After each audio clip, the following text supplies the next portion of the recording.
Yep, here's you one more Tech Tip Tuesday on a Wednesday. We got a DURAMAX 8 glow plug codes. Checked out, bad glow plugs. This is how you can test your own glow plugs. Just a cheap test light, hooked connected to power. When you touch ground, it should light. New glow plug, nice and bright.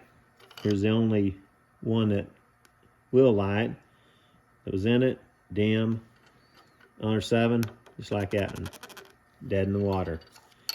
Or you can take you an amp meter, do the amperage.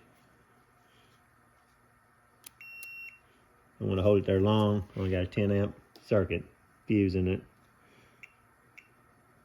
Pulled 18.68 amps.